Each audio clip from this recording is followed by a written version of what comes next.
Kepada penindasan ia berontak, kepada ketidakadilan ia melawan dan tak pandang bulu. Kepada penjajah Belanda ia beringas.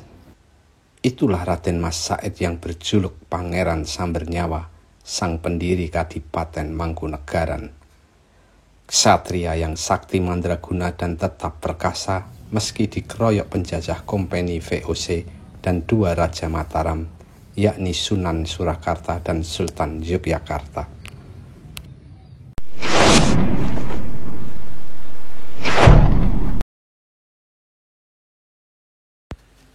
Raden Mas Said alias Pangeran Sambernyawa adalah putra Arya Mangkunegara, sedangkan Arya Mangkunegara adalah putra Amangkurat IV, Raja Mataram yang berkeraton di Kartosuro.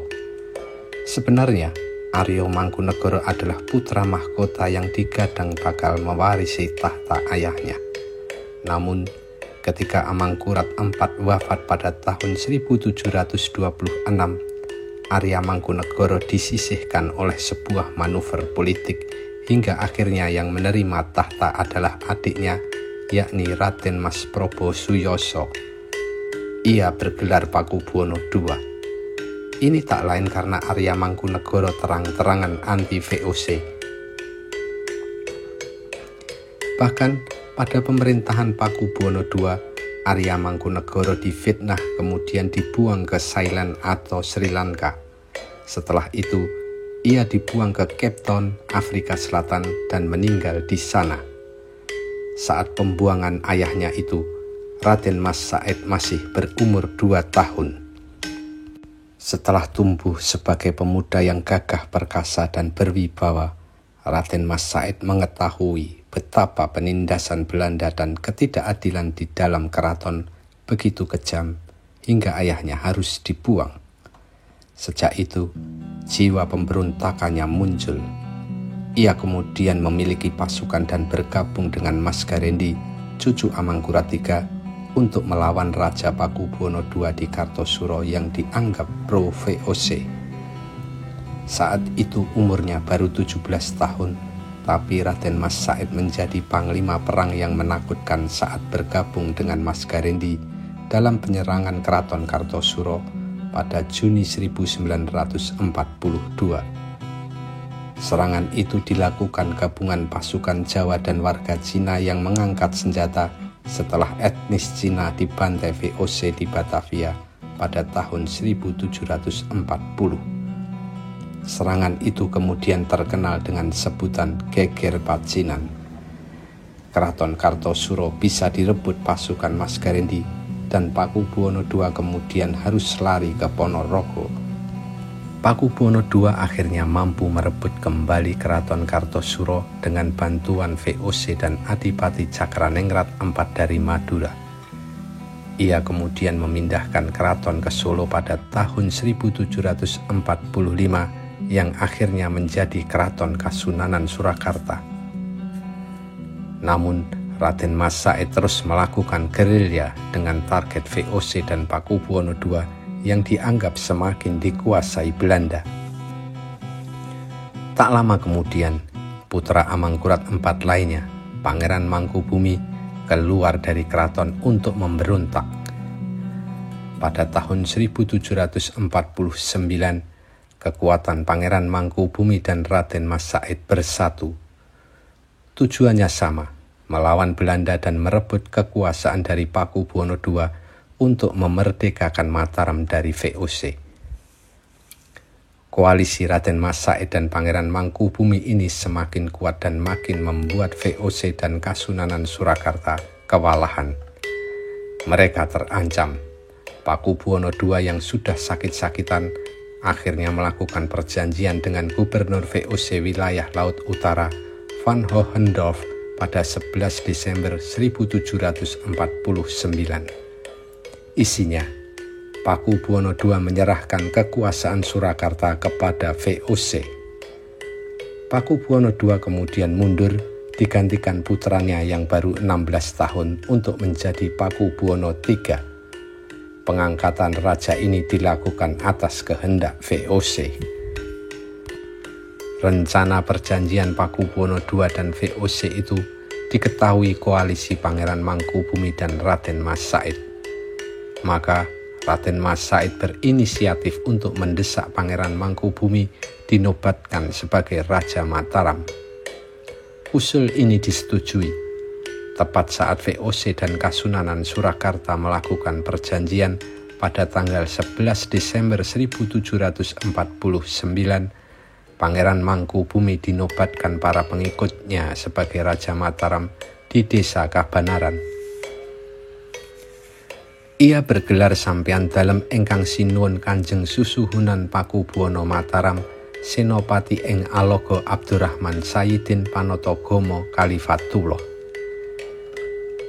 Disinilah justru awal bibit-bibit perpecahan antara Pangeran Mangkubumi dan Raden Mas Said. Setelah Pangeran Mangkubumi dinobatkan sebagai raja, kemudian Raden Mas Said diangkat sebagai patih tanpa embel-embel sebagai putra mahkota. Raden Mas Said yang juga keponakan sekaligus menantu Pangeran Mangkubumi merasa kecewa. Sebab walaupun patih adalah kedudukan tinggi, tapi tanpa diberi gelar sebagai putra mahkota, maka ia tak akan bisa mewarisi tahta. Meski sudah tahu keresahan Raden Mas Said, Pangeran Mangkubumi tetap tak memenuhi keinginannya. Raden Mas Said pun semakin sering melanggar peraturan. Pada tahun 1752, VOC yang diwakili Van Hohendorff bertemu Raden Mas Said di Banyudono, Boyolali. Van Hohendorff menawarkan kepada Raden Mas Said untuk mengakhiri gerilya dan menjadi putra mahkota di Kasunanan Surakarta dan bergabung dengan VOC untuk memerangi Pangeran Mangkubumi. Meski hubungan dengan Pangeran Mangkubumi sudah buruk, Raden Mas Said menolak tawaran itu. Ia bahkan menantang VOC kalau mau ia dijadikan raja saat itu juga menggantikan Pakubuwono II. Tak ada kesepakatan antara Raden Mas Said dan VOC pada pertemuan itu. Namun, hubungan Pangeran Mangkubumi dengan Raden Mas Said semakin buruk karena pertemuan di Banyudono itu tanpa sepengetahuan Pangeran Mangkubumi. Perpecahan kedua tokoh pemberontak itu pun semakin kuat. Pangeran Mangkubumi kemudian memecat Raden Mas Said dari jabatannya sebagai patih dan melucuti semua gelar kepangeranannya. Raden Mas Said yang tadinya diberi gelar Pangeran Mangkunegoro dikembalikan ke nama aslinya Raden Mas Said Suryo Kusumo. Raden Mas Said pun kemudian benar-benar berpisah dari Pangeran Mangkubumi dan memusatkan kekuatannya di Ponorogo. Hubungan Raden Mas Said dengan Pangeran Mangkubumi berubah menjadi permusuhan. Apalagi Pangeran Mangkubumi kemudian mengambil jalan kooperatif dan menerima perjanjian Giyanti pada tanggal 13 Februari 1755. Lewat perjanjian ini, Mataram dibagi dua. Kasunanan Surakarta menguasai wilayah timur Kali Opak, sedangkan Pangeran Mangkubumi diberi wilayah sebelah barat Kali Opak. Pangeran Mangkubumi kemudian mendirikan kerajaan Kasultanan Yogyakarta dan ia menjadi raja dengan gelar Sultan Hamengkubuwono I. Sejak saat itu, Raden Mas Said alias Pangeran Sambernyawa berjuang sendirian. Bahkan ia dikeroyok 3 kekuatan, VOC, Kasunanan Surakarta, dan Kesultanan Yogyakarta. Setidaknya ada 3 pertempuran besar yang dihadapi Raden Mas Said alias Pangeran Sambernyawa dalam melawan 3 kekuatan itu. Pertama, di Desa Kasatrian dekat Ponorogo pada tahun 1752. Pasukan gabungan VOC, Kasunanan Surakarta, dan Kesultanan Yogyakarta menekan kekuatan Raden Mas Said dari berbagai sudut. Namun, pasukan Pangeran Sambernyawa sulit ditaklukkan, bahkan membuat 3 kekuatan itu kewalahan. Pihak Raden Mas Said hanya kehilangan nyawa 3 orang, sedangkan kubu kekuatan koalisi VOC Kasunanan Surakarta dan Kesultanan Yogyakarta justru kehilangan 600 nyawa pasukannya. Pertempuran kedua terjadi di hutan Sitokepyak, selatan Rembang pada tahun 1756. Pasukan VOC yang dipimpin Kapten Van der Pol tak berdaya dan dipaksa kalah. Kapten Van der Pol bahkan tewas dalam pertempuran itu. Ribuan prajurit bantuan dari Hamengkubuwono I pun tak kuasa menggoyang Raden Mas Said, bahkan terpaksa dipukul mundur. Pertempuran besar ketiga terjadi pada tahun 1757. Kali ini, dengan percaya diri, Raden Mas Said mengambil inisiatif menyerang benteng Vredenburg di Yogyakarta dan mengakibatkan kerugian besar bagi VOC dan Kesultanan Yogyakarta.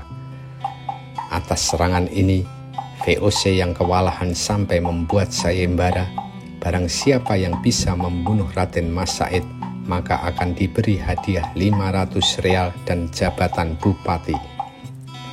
Sultan Hamengkubuwono I bahkan siap memberikan hadiah 1000 real kepada siapapun yang mampu membunuh Raden Mas Said.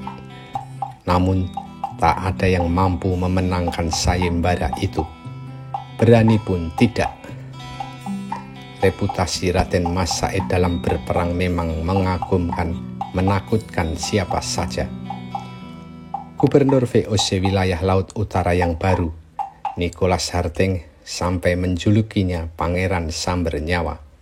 Sebab setiap pertempuran, Raden Mas Said selalu menyebabkan banyaknya jatuh korban tewas. Sejak itu, Raden Mas Said populer dengan julukan Pangeran Samber Nyawa. Dikeroyok 3 kekuatan, Pangeran Samber Nyawa pantang menyerah dan tetap tak bisa dilumpuhkan. Akhirnya, VOC mendesak Hamengkubuwono I dan Pakubuwono III untuk berunding dengan Raden Mas Said karena perang akan mengakibatkan kehancuran berkepanjangan.